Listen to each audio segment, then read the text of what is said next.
제가 요번 제목은 팍스 코리아나라고 했는데요.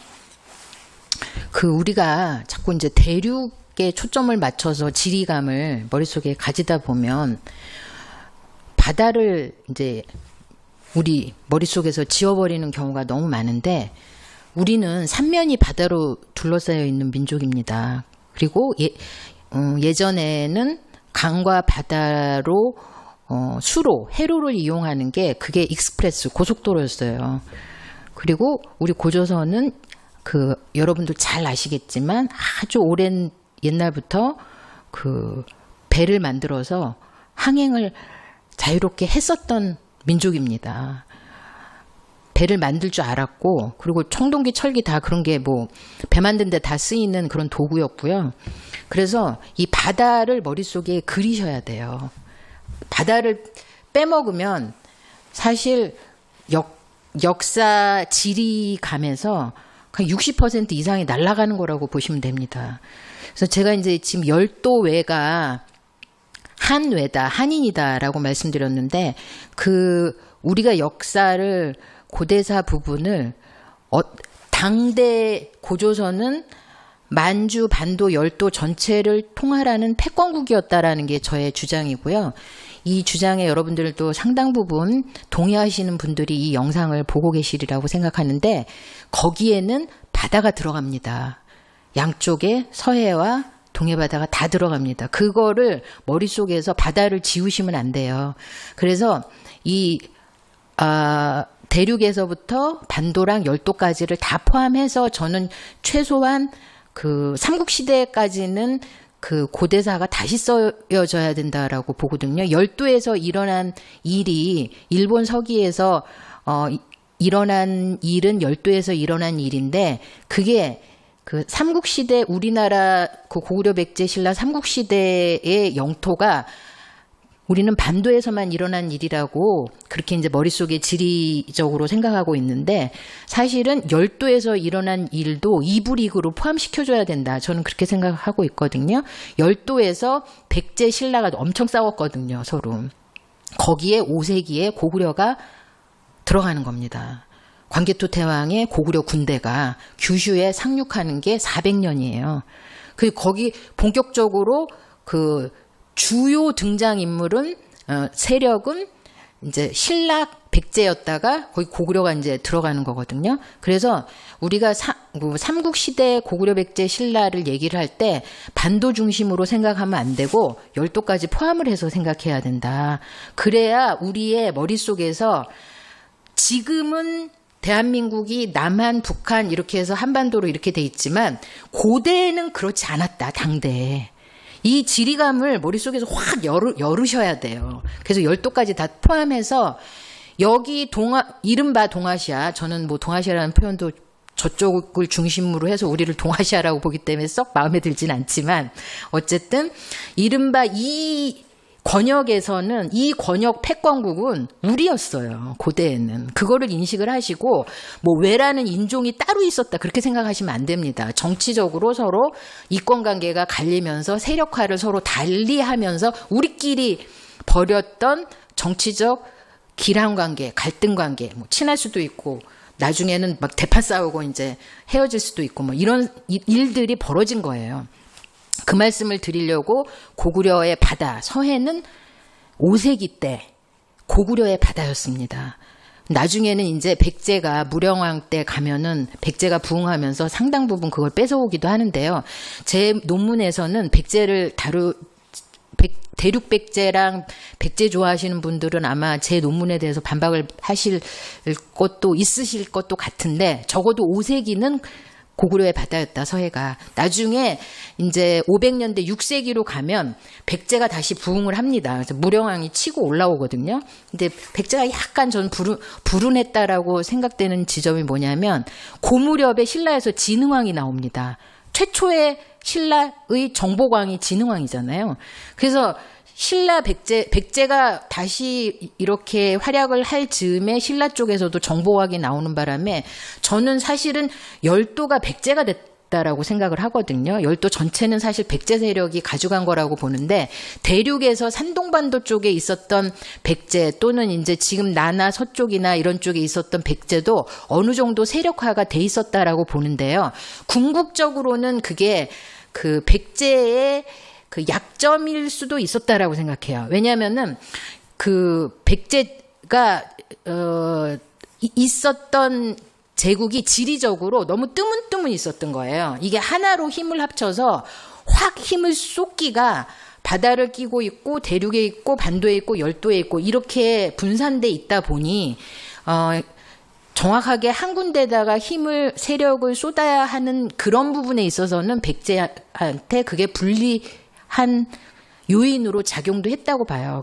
그래서 이거는 이제 이런 관점에서 보는 거를 지리와 정치를 연결해서 보는 걸 지정학적 관점이라고 하는데 저는 백제가 대륙과 산동반도와 그다음에 고대 요동 지역과 그다음에 반도와 열도에 이렇게 나눠서 있었던 백제의 세력이 오히려 백제를 한 군데로 힘을 투사하기 위해서 집중하는 그런 이렇게 역할을 하는 데에는 오히려 불리하게 백제한테 작용한 것이 이제 백제의 패망을 가지고 오는 데에 하나의 원인이 되지 않았을까 이렇게 생각을 하고 백제에 대한 연구는 또 그 대륙에 있었던 산동에 있었던 백제에 대한 저는 그게 무령왕하고 아주 깊은 관계가 있을 거라고 생각을 하고 있기 때문에 그거는 또 따로 연구를 해봐야 되는 사항이라고 생각하고요. 요거는 일단 5세기 때의 서해 바다는 고구려의 바다였다라는 거를 말씀드리겠습니다. 고구려의 바다라는 건 무슨 뜻이냐면요. 고구려의 허락 없이는 저 바다를 건너갈 수가 없다는 뜻입니다.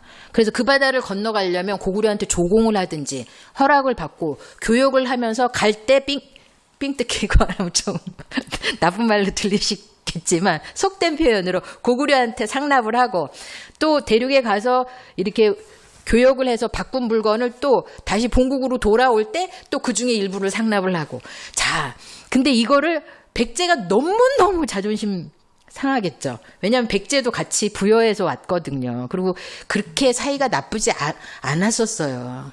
근구수 왕을 이제 그렇게 사이가 나빠지기 전까지는 백제와 고구려가 나름 그 우애가 돈독하던 시절이 있었는데 어느 순간 이렇게 됐잖아요.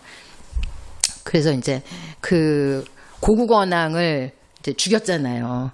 그 근구수가 이제 태자 시절에 고구려의 고국원왕을 죽인 이후부터는 뭐 전쟁이 있었기 때문에 그렇게 된 거지만 그 이후부터는 완전히 그냥 진짜 하나 아래 못 사는 원수가 됐거든요. 고구려 백제가. 그래서 고구려의 바다를 고구려의 허락을 받아서 백제가 가야 된다라는 거에 대해서 그때부터 엄청난 백제의 생존투쟁이 시작됩니다. 여러분이 시간이 되시면 백제 봉기의 계로왕조를 보시면 그 북이 황제한테 보낸 상표문이 있어요. 계로왕이 편지 보낸 게 거기 보면 아주 구구절절히 백제가 고구려 욕을 엄청나게 써놓습니다. 막 간악한 여우 새끼라든지 뭐 뱀새끼 그런 여우나 뱀 같은 새끼한테 북이 황제가 속아가지고 고구려하고 손을 잡아봤자 언젠가는 고구려한테 뒤통수를 맞을 것이다. 내가 장담하는데 그러니까 우리 백제하고 손을 잡고 고구려를 치자. 우리랑 동맹을 맺어야 된다. 계로왕이 막 엄청나게 막 그렇게 얘기를 하는데 이제 북이 황제가 그걸 거절을 하고 그때부터 북이랑 백제의 외교 관계가 단절이 됩니다. 이제 계로왕이 그 다음부터는 상대 안 하고 이제 그리고 계로왕이 이제 아차산에서 참수당하잖아요. 그리고 이제 백제의 이제 비극이 이제 시작이 되는데 이렇게 생각하시면 돼요. 고구려의 전성기는 백제의 그 흑역사입니다. 이게 고구려의 전성기와 백제의 전성기가 같이 맞물려 가질 못해요. 한쪽이 전성기면 한쪽은 찌그러드는 그런 관계에 있었어요. 고구려하고 백제가. 그래서 이제 고구려의 광개토 태양릉 비문을 보면 400년조에 임나가라 종발성이 나오잖아요. 이제 우리가 이제 거기서부터 이제 시작을 해봅시다. 광개토 태양릉 비문에 보면 맨 처음에 그 유석 시조 추모왕 지창기야 출 그 북부여 천재지자 이렇게 나오잖아요. 이게 고구려가 자기의 본인들을 스스로를 어떻게 생각하는지, 본인들이 본인을 어떻게 생각하는지를 선포한 거에 첫 줄에 나오는 겁니다. 그래서 뭐냐면 추모왕이 어디서 나왔냐면은 당군조선이 북부여로 가고 북부여에서 고구려가 나왔기 때문에 고구려는 당군조선이야. 이 생각을 가지고 있었던 사람들이에요. 이분들은. 그래가지고 당군조선이 번국을 거느렸던 제국이잖아요. 그러니까 고구려가 내가 당군조선이니까 옛날부터 당군조선의 백제신라가 다 번국으로 해서 그 당군한테 다 조공을 바쳤으니까 너네들이 나한테 조공하는 건 너무 당연한 거예요. 고구려 입장에선. 이게 왜곡됐거나 조작된 게 아니라 당시에 이 비를 세웠던 사람들은 당연히 그렇게 생각을 한 거예요. 당군조선의 정통성은 나한테 있는 거야. 이거를 당연하다라고 생각했기 때문에 그 뒤에 문장이 바로 그 뒤에 문장 이제 그 백잔신라 구시송민 이게 있잖아요. 옛날부터 우리 속국이었고 우리한테 조공 바쳤다라는 게 당군조선을 자기라고 생각했어요. 고구려는. 그러니까 옛날부터 우리한테 조공 바쳤던 게 너네야. 이런 얘기를 한 겁니다. 지금. 그리고 영락 5년을 보면은 이제 광개토 태왕이 염수가에 가서 막 정벌을 하고 정복전쟁 얘기가 앞에 나와요. 영락 5년 조를 보면은. 염수가 저기 있습니다. 그 동그라미 한 대가 염수고요.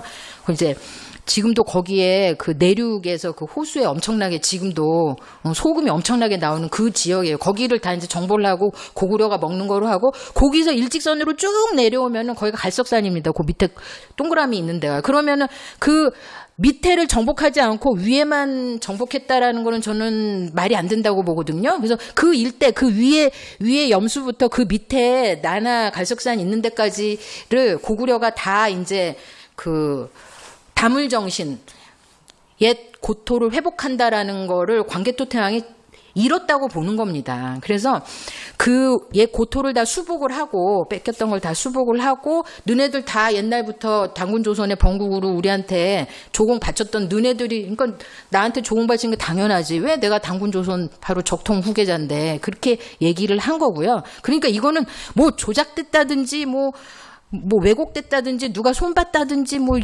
백제신라가 언제 고구려의 뭐 속국이었냐 그런 적 없지 않냐 그런 말을 할 필요가 없는 거예요. 고구려 사람들은 당연히 그렇게 생각을 한 거고요.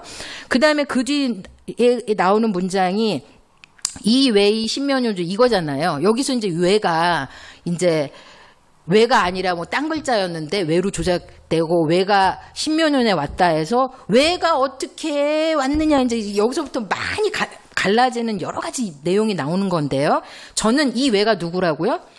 한인입니다. 한외. 바이올로지 생물학적 DNA가 같아요. 여기서는 정치적으로 외라고 썼지만 이 사람들이 신묘년에 건너왔다라고 하는 이 사람들이 DNA가 우리하고 같은 한인이에요. 한인이 건너와서 무슨 짓을 한 겁니다. 신묘년에. 신묘년에 무슨 짓을 한 게 광개토 태왕 이게 신묘년이 391년이 광개토 태왕 즉위년입니다. 이제 1년씩 물론 차이가 나기는 해요. 삼국사기 고구려 본기하고 능비문하고 연도가 1년씩 차이가 나는데 그런 왜 1년씩 차이가 나느냐는 아주 왜 그런지는 수많은 학설이 있기 때문에 그 얘기는 말씀드리지 않고 어쨌든 390 광개토 태왕이 즉위한 게 391년이냐 392년이냐 왜 1년씩 차이 나냐 이거 갖고 꼬투리 잡지 마시고요. 그게 본질이 아니고 신묘년이 태왕이 즉위를 했는데 18살에 즉위를 했는데 무슨 일이 있었던 거예요. 왜가 왔어. 신묘년에 즉위년에. 이게 정치적인 본질이 뭔지를 생각을 하셔야 돼요. 여러분이 당대 이분들은 광개토 태왕이든 장수왕이든 뭐 무령왕이든 진흥왕이든 계로왕이든 당대의 패권을 놓고 그 동아시아 전체의 경제적 정치적 이익을 얻기 위해서 활동했던 최고의 리더 정치인들이었다라는 거를 생각을 하셔야 돼요. 당대에. 우리는 역사지만. 그러니까 여러분들은 내가 당대의 광개토 태왕이야 라고 그 정신으로 빙의를 하셔야 돼요. 내가 장수왕이야. 내가 5세기에 살았던. 그럼 내가 저거를 고구려를 부강하게 만들기 위해서 뭐를 먹어야 그 생각을 하죠. 리더는 어디를 먹어야지 고구려가 부강하게 되고 저거를 뺏기면 안 되고 그 생각 하지 않겠어요? 항상 그 생각을 합니다. 뭐를 가지고 와야 고구려가 강해지고 뭐 백제도 마찬가지고요. 다 저거를 우리가 가지고 와야 우리가 더 부자가 되고 이런 생각 항상 하죠. 그게 리더가 하는 생각입니다. 그래서 신묘년 태왕 즉위년에 어떤 일이 있었느냐.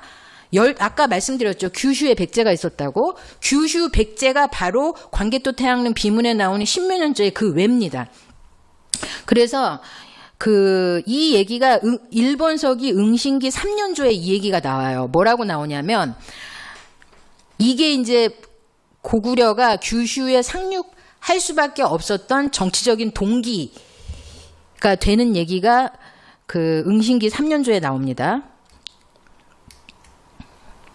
응신기 3년조와 태양 비문의 신묘년조, 이게 응신기 3년조가 이제 기년으로 392년이라고 하는데 아까 말씀드렸다시피 392년, 391년 1년 차는 삼국 사기하고도 차이가 나기 때문에 큰 문제가 되지 않아요. 근데 이제 일단 응신기 3년조에 뭐라고 나오냐면 백제 진사가 즉위하여 귀국천황하게 무례한 일을 했다. 그래서 3명을 보냈어요. 기각숙례, 우전시숙례, 석천숙례, 목토숙례 4명을 보냈어요. 4명을 보낸 다음에 꾸짖으니까 백제가 진사왕을 죽였어요. 이 사람들이 누구냐면 규슈 백제예요. 4명 암살자들입니다. 진사왕을 죽이고 아화왕을 세우고 돌아왔다. 아신왕을 세우고 돌아왔다는 얘기예요. 이게 신묘년에 있었던 일이에요. 규슈 백제가 본토에 와서 이 일을 한 겁니다. 태왕 즉위년에. 그러면 여러분들이 이걸 아셔야 돼요. 진사왕 전에 왕이 침류왕입니다. 이제 이렇게 되죠. 백제 왕 계보들을 보면 근초고, 근구수, 침류왕, 진사왕, 아신왕 이렇게 가거든요. 그러니까 근초고왕의 장남이 근구수왕이고 근구수왕의 장남이 침류왕이에요. 근데 침류왕이 1년 만에 사망을 해요. 정황상 암살입니다. 그리고 그때 침류왕이 사망했을 당시에 아들이 아신왕인데 나이가 어려서 즉위를 못하고 침류왕의 동생인 진사왕이 즉위를 해요. 그러니까 아신왕의 삼촌이죠. 무슨 말인지 아시겠죠? 그래서 여러분 이걸 아셔야 돼요. 고대에는 15세가 넘으면 성인으로 간주를 해서 즉위를 할 수 있는데 15세가 안 되면 즉위를 못합니다. 그러니까 침류왕이 사망할 당시 침류왕의 아들이었던 아신왕은 8살이나 뭐 9살이나 10살이나 뭐 11살이나 그 주변에 있었겠죠. 15세가 안 됐던 거예요. 그래서 진사왕이 즉위를 했는데 진사왕이 즉위 8년 만에 암살당한 거예요. 이 사람들이 죽이고 온 거예요. 죽이고 아신왕을 왕으로 올린 거예요. 이게 응신조에 나옵니다. 이 얘기가. 그러면 이때 아신왕은 나이가 몇 살이었을까요? 저는 거의 광개토 태왕과 동갑내기 왕이 아니었을까 추측합니다.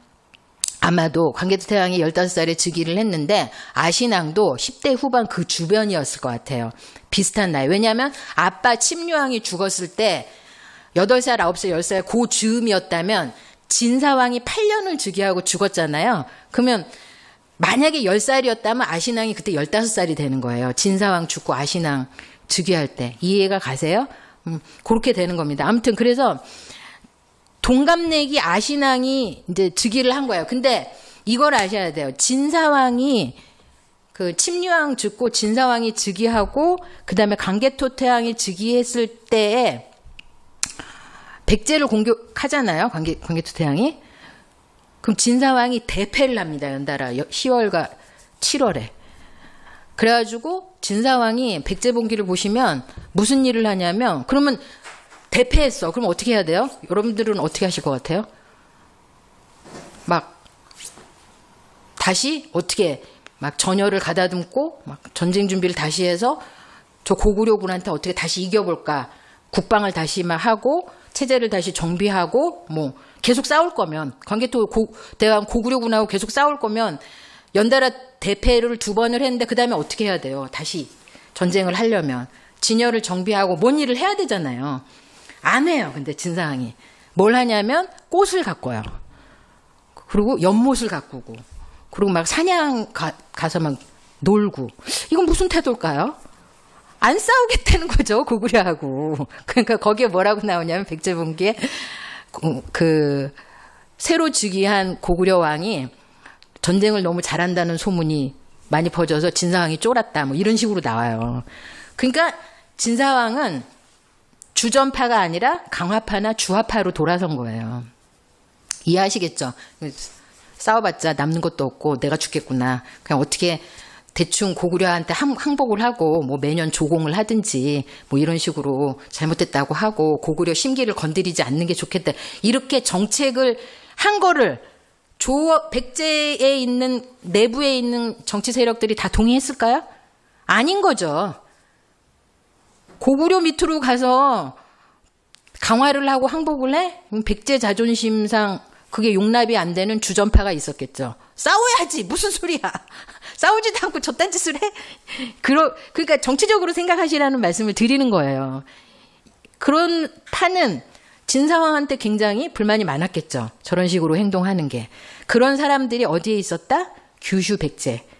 규슈 백제가 그래서 어떻게 했다? 암살자 4명을 보내서 진사왕을 쥐두새도 모르게 보낸 게 아니라 사냥터에 가서 안 돌아왔다 이렇게 나와요. 그러니까 암살을 하고 거기다가 침류왕의 아들인 아신왕, 그 적통자잖아요. 아신왕을 세웠다. 그리고 아신왕이 이제 왕이 딱 돼서 뭐 어떻게 했겠어요? 주전파죠. 전쟁을 선포합니다. 고구려한테. 정책이 그러면 자 이제 다시 광개토태양 입장으로 돌아가 봅시다. 이제 진사왕을 다 패놨어. 이제 완전 박살 내놔가지고 이제 항복 받을 일만 남은 거예요. 즉위년에 15살에 전쟁의 신이라서 백제를 완전히 아작을 내놔서 이제 바로 백제의 항복만 받으면 되는 그 즈음에 누군가 와서 사바사바 하더니 갑자기 항복을 하겠다는 진사왕이 없어지고 18살로 보이는 10대 후반으로 보이는 아신왕이 들어서더니 고구려한테 전쟁 선포를 해. 자 이제 광개토태양 기분이 어때? 여러분이 광개토태양이라면 어땠을 것 같으세요? 예? 가만히 놔뒀을 것 같습니까? 제가 생각하기에는 광개토태왕은 한 번도 전쟁에서 진 적이 없어요. 가만히 이것 봐라 이랬을 것 같아요. 너가 그딴 식으로 더구나 규슈에서 건너와서 정치에 개입을 해서 내 발목을 잡아? 너희들이? 자 그러면 여기서 광개토태왕과 고구려 입장에서는 정치적인 그 이익을 규슈 백제가 고구려의 발목을 잡는 것들이 규슈에 있었네 이것들이. 그래가지고 와서 얘네들이 뭐를 하냐면 반고구려 동맹을 만드는 거죠. 본토 백제랑 신라도 끌어들이고 규슈 백제랑 해가지고 다 같이 연대해서 연합군을 만들어서 고구려하고 대항하려고 하는 정치적인 술수를 부리는 거예요. 이거를 광개토태왕이 알았다. 그게 10몇 년에 왜가 왔다가 바로 그 얘기를 하는 거라고 해석을 하면 이게 다 설명이 됩니다. 그 왜가 무슨 조작된 글자니 어쩌니 이렇게 하는 것도 뭐 중요한 연구겠지만 제가 보기에는 그게 굉장히 당대의 국제정치적인 맥락이 있는 거다. 그래서 그 말씀을 지금 드린 겁니다. 진사왕을 죽이고 아신왕을 옹립한 그 세력이 규슈 백제고 이 규슈 백제가 광개토태양 비문에 나오는 왜입니다. 그래서 규슈 백제를 정벌할 이유가 생긴 거예요. 그래서 동시 토벌을 해야 되는 거야. 본토에 있는 백제만 토벌해가지고는 안 되는구나. 본토에 있는 백제를 자꾸 수석수석거리고 자극을 주고 고구려에 저항을 하고 항전을 하라고 자꾸 와서 쏙싹쏙싹거리는 그 세력의 본진이 규슈에 있네? 아, 저것들을 정벌하지 않고는 이게 해결이 안 되겠구나 라는 거를 고구려가 깨달았다.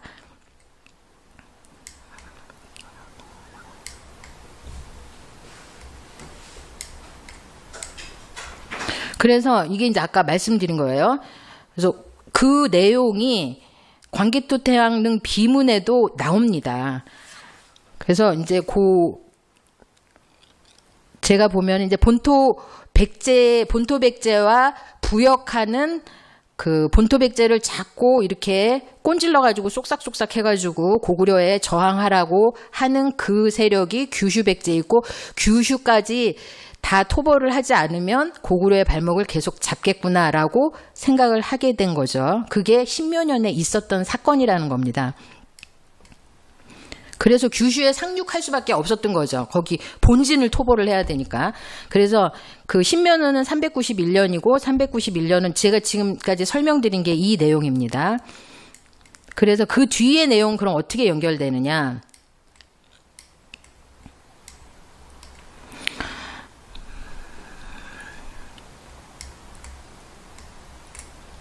요거 다 이제 같은 말씀을 드린 거예요. 근데 식민사학계의 이제 잘못된 해석을 보면은 이게 이제 이웨이 신묘년 도래 이거에서 이제 외가 와가지고 외가 바다를 건너와서 백제를 쳐부시고 신라를 쳐부셔가지고 신민으로 삼았다. 이거를 다 외를 주어로 해석을 하잖아요. 이게 잘못된 해석인 거죠. 외가 왔다라는 이 외는 규슈 백제가 와서 신묘년에 어떤 일을 저질렀어. 그래서 고구려가 열이 받은 거죠. 어떤 일을 저질렀다고요? 아까 말씀드렸다시피 정권을 주하파 진사왕을 갑자기 없애버리고 주전파, 항전파, 아신왕을 세운 다음에 그 다음에 무슨 일을 했어요? 방고구려 연합전선을 형성하는 그런 일을 획책하는 일을 규슈 백제가 한 거예요. 그 이야기가 왜 이 신묘년 도의 이 얘기가 그 얘기인 거예요. 그래서 고구려가 어떻게 했다? 그 뒤에는 그래서 고구려가 백제를 파백제하고 동쪽으로 와서 신라까지도 파백해서 신민으로 다시 삼았다 이런 얘기입니다. 그래서 그 뒤에 문장은 고구려가 그 규슈 백제가 외가 와서 규슈 백제가 와서 한 일을 그 얘기를 다 쓰지는 않았다라는 게 그 얘기를 다 알고 있었단 얘기예요. 당대 사람들은. 신묘년에 규슈 백제가 어떤 일을 저질렀는지 그것 때문에 광개토 대왕이 왜 화가 났는지 그래서 백잔과 신라를 다 파하고 신민으로 삼았다라는 그 정치적인 맥락은 당대 사람들은 다 알고 있었던 얘기니까 다 구구절절히 안 쓴 거예요. 우리도 그렇잖아요. 우리 당대에 일어나는 정치적 현실을 얘기할 때 맥락을 얘기하지 않고 몇 마디 얘기하면 다 알잖아요. 그런 겁니다. 여기도. 그래서 그 얘기를 이제 지금 쓴 거고요. 그래서 동쪽으로 신라를 초여 신민을 합니다. 이건 다 고구려가 한 겁니다. 그 뒤에 얘기는 고구려가 폐수를 건너서 백잔을 격파하고 동쪽으로 신라를 초여하러 신민으로 삼았다. 광개토 태양릉 비문하고 백제봉기를 비교해서 보셔야 돼요. 왜 그러냐면 이제 비문에 영락 6년이 나오고 그다음에 뭐 또 영락 6년의 얘기가 백제봉기는 또 정확하게 그 연대가 일치하지는 않아요. 백제봉기의 내용하고 그 비문의 영락 6년 366년의 내용은 삼국사기에는 없습니다. 삼국사기 백제봉기에는 없고 삼국사기에는 396년의 전쟁 내용만 있고 다른 연도의 전쟁 기사는 그 있고 이렇게 전쟁의 내용이 비문에서 나오는 백제하고 전쟁하는 내용이 삼국사기 백제봉기하고는 또 일치가 되지 않아요. 그래서 요거를 어떻게 봐야 되냐면 그 뭐가 옳고 뭐가 그르다. 비문은 맞고 백제봉기는 틀렸다. 그렇게 보시면 안 되고요. 제가 보기에는 이 394년 이제 백제가 안타깝게도 여러분 이걸 아셔야 돼요. 광개토 태왕이 한 번도 진 적이 없다라는 것은 백제는 한 번도 이긴 적이 없다는 뜻이에요. 안타깝지만 백제 좋아하시는 분들은 아신왕이 여러 차례 전쟁을 일으켜가고 고구려를 도발을 했지만 한 번도 못 이겼어요. 계속 졌습니다.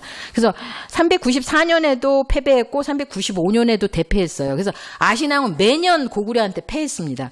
그런데 이제 그래서 이제 비문에는 뭐 고구려군한테 이제 광개토 태왕한테 뭐 노복이 되겠다, 충성을 맹세하겠다, 막 이런 내용이 비문에 나오는데 이제 그 백제봉기에는 비문에 나오는 396년의 영원히 노객이 되겠다라는 그런 내용, 이제 아신왕이 항복하고 맹세하는 그런 내용이 비문에는 나오는데 이제 백제봉기에는 그런 내용 자체는 나오진 않는데요.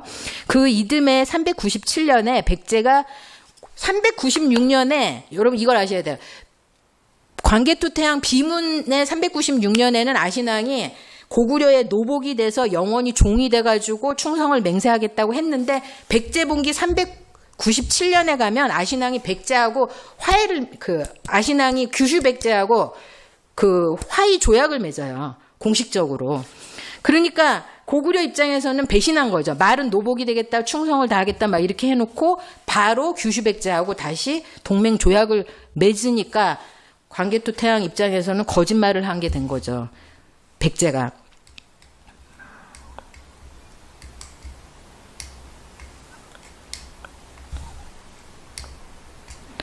그래서 이제 고구려가 규슈 백제를 정벌할 만한 정치적인 동기와 경제적 동기가 두 가지를 생각을 하시면 발본색원을 동시토벌 발본색원을 하면 본토 백제만 갖고 안 된다. 그 판단을 한 거고 규슈에서 건너오는 세력들이 자꾸 고구려는 꿈이 있었어요. 다물 고토 회복이라는 그 야망의 발목을 잡고 있다. 그래서 규슈 백제까지 정벌을 해야 된다. 규슈에 상륙할 수밖에 없었던 정치적인 동기가 있었고 경제적 동기는 뭐냐면 서해바다를 건너가는 세력들에 대한 항행권, 바다를 왔다 갔다 하면서 고구려한테 조공을 해야 되는 그 조공을 받아내야겠다는 그러한 경제적 동기도 있었어요. 그래서 여러분이 지도를 머릿속에 그려보시면 규슈 북부를 고구려가 완전히 장악을 하면 열도에 있는 세력들은 아예 밖으로 못 나옵니다. 고립이 돼요. 규슈 북부를 먹어버리면 규슈가. 고구려가 먹어버리면 열도는 고립이 돼요. 나오지를 못합니다. 세상 밖으로. 그래서 서해바다를 다 항행권을 거기서부터 다 장악을 하겠다는 고구려의 경제적 동기도 있었습니다. 그래서 요게 이제 그 다음에 이제 영락 8년과 영락 9년으로 이제 얘기가 넘어가면요. 영락 8년을 가면 갑자기 숙신을 정벌해요. 고구려군이. 그 얘기가 나오죠.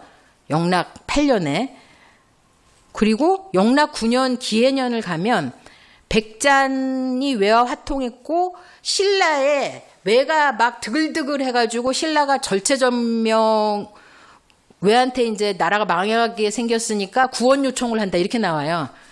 기해년 내용이에요. 그래가지고 신라를 구원해 주겠다라는 명분으로 출병을 하는 게 영락 10년 내용입니다. 경자년에. 신라를 구해줘요. 왜냐하면 우리 신민인데 이게 이제 외가 먹게 생겼으니까 너네를 구해주겠다. 이렇게 해서 출병을 하는 게 고구려군이 파병을 하겠다라는 게 경자년 영락 10년의 내용입니다. 근데 이게 과연 맞는 내용일까요? 아닐까요? 이 내용이 신라분기에 나올까요? 안 나올까요? 자, 여기까지 끊고 다음 얘기 다시 말씀드리겠습니다.